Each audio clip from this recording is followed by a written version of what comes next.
dọc bờ sông Lô, đường Liên Chiến Khu. Tháng 10 năm 1947, bộ đội pháo binh của ta đã giành được chiến thắng trận Đoàn Hỷ trên sông Lô.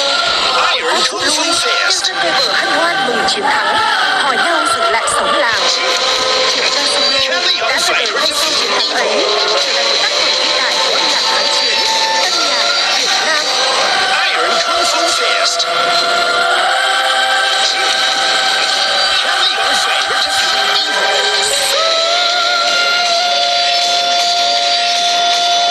Iron Kung Fu Fest.